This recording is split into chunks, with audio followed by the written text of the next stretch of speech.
Hi guys, hope you're doing okay. And today we're talking about what is right and what is wrong. So, how would you describe what is right? Maybe something that we've been taught from our very childhood that this is right and that is wrong. Right? If you help others do this, do that, moral virtues and all, then that is right. And when you go against your parents, your families, against your elders, then that is wrong, even though it might feel wrong to you from the inside. Now, what is right and what is wrong? How can you actually say it? Is it the sense of pleasure? That I'm doing something and I get a sense of pleasure, or I get this sense of euphoria, happiness, just calmness inside my heart or my mind. Is that right? But then if that is right, then it would be right for murderers or psychopaths, because they don't feel any pain. They just have this calmness inside them. Even if they have killed so many people, it feels right for them. They're in a sense of calmness. Now, can we all call that right?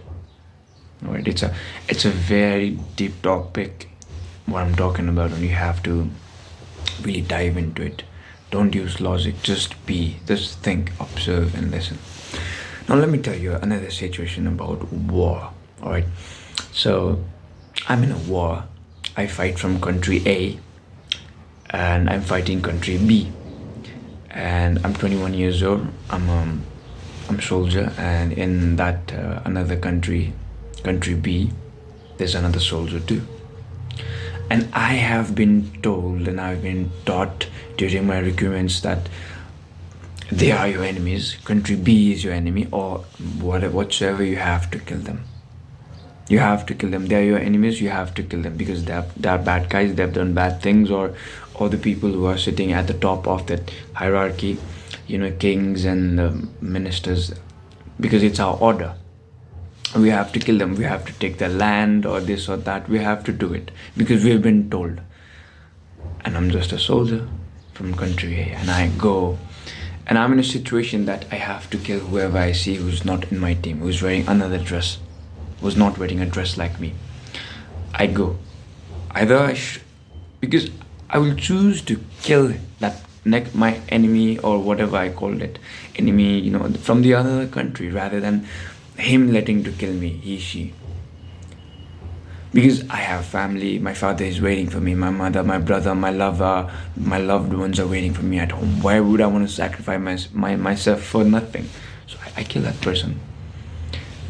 Did I do the right thing? Now, look, I wonder and I ponder about it. Had I met that guy who I had just killed in the war, he might be 21 years old like me. Had we met outside the war, we could have been best friends, talked about things we love, about philosophy, about life, about stars, moon, and dogs, And after the war, I get this medal, gold medal. I've been awarded.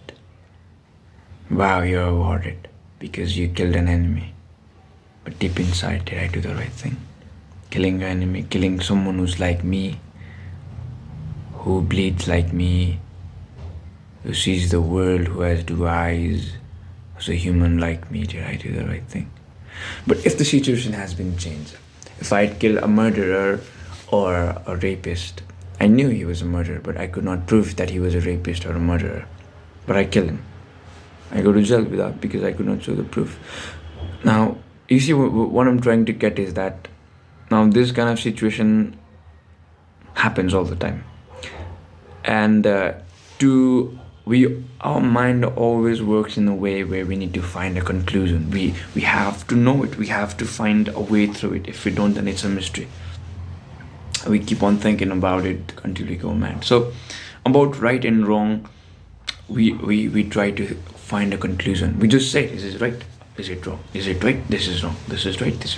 It goes on and on and on and on and on. Right? Let's go on and on. This is right. That is wrong. So now, how do we see through it? most of us, you see, it's a very complex thing to explain. You see, most of us, we have a certain, we just accept, we just pick a side. This is right and this is wrong. We just pick a side.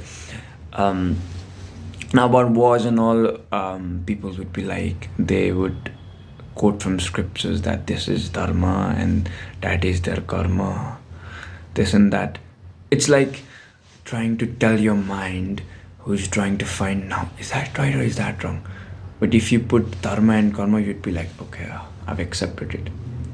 Before dharma and karma, if I or whoever would go out, deep thinkers, and we would see people, begging, poor people with no hands, eyes, we would wonder, why did it happen? Then after we know dharma and karma, we say, okay, that is the karma. Maybe next life they did some, previous life they did some. So easily we are so easy to tell our heart, tell our mind that because dharma and karma. I'm not denying the fact, you see. I'm just giving you an example of how to see through things. Yes, dharma and karma, it's a thing, but not everything comes out of it. You have to experience. Everything is not dharma and karma. If I take a knife and kill myself, okay, that is my karma. Right? I think it was Friedrich, I don't know how to pronounce it. Friedrich Nietzsche, yes. He said that he started the questioning of existence of God when a young infant dies. He said that he questions the God at that time. What could have possibly that infant do to get killed? Because it neither did some bad things, good or bad deeds. So if I have to summon it all up, and I would say that it's very difficult to say. There's no such thing as right and wrong. It's how we think, perceive, and how we label it. But one thing I know is that whatever you do in life, do not harm yourself, your inner self, outer self, and do not harm people around you. Right? Because just because you have a certain perspective on the world does not mean everyone has the same perspective. It's like I say it so many times, I can only think of you, but I cannot think for you. So mind your own business. Do what has to be done.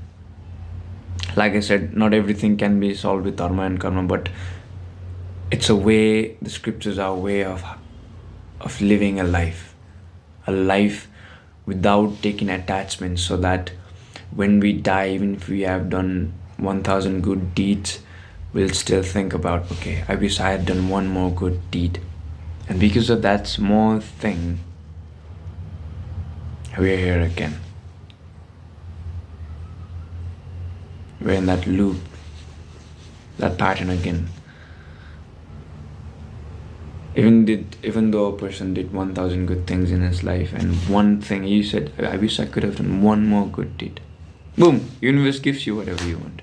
You're back here again. You can do that good thing, and then doing that good deed, you again, you're here on your own. You did one bad deed and you're again here. That's why scriptures are important too. It teaches us about detachment, and how to do your duty without attaching yourself to it. So about right and wrong, think about it. I am just giving you a perspective. I'm not telling you that what I said was right, or what I am saying is right, or that is. I'm just giving you a perspective, right? This telling you to see from a different perspective. Don't be on perception, because perception is what other people tell you to do. It is from other people's eyes, but when you see it from your eyes, it becomes a perspective. So see it from your own perspective, experience it from your own perspective. Like I say, whether it's spirituality or whatever it is, these 10 minutes videos are nothing once you experience that. When you close your eyes and you're in absolute silence, you forget who you are, you're labeling, and you're in that peak. You even forget that you're meditating or whatever you're doing. And you've got everything there. So what I'm trying to say is that It doesn't mean that there's no such thing as right and wrong. You can go out, kill people, you can do bad things. No. What I'm trying to say is that you should see things from a different perspective too. Right? Not think on wonder, okay, I'm giving this money to the beggar and then I have to wonder, is it right or wrong? Am I interfering with his karma? Is this my dharma? No. It's the intention. Like I've said, karma is the intention behind it. It's the intention. Like someone is gonna kill your family, you kill that person. Is it right or wrong? But how? What is your intention behind it? Intention matters. Intention really matters. Right? Karma is not what you reap and what you sow. No. Like there's an example, if you plant an apple seed, then an apple tree will grow. They don't tell you about the process. When you don't water it, instead of putting water, where if you piss on it, if you the water, if you put it acid and some stuffs, it will never grow. It's not. We say it so easily. Plant the apple seed and apple tree will grow. What about the process? That is life. Life is spark, between birth and that. That is life. Before that it's nothing, and after that it's still nothing. Now between that sparks of death and birth, there is something, right? And that is where we are. Do whatever you like doing. It's my personal principle. Do whatever you feel like doing, but don't disturb others and don't be disturbed by others. It's still from the scriptures.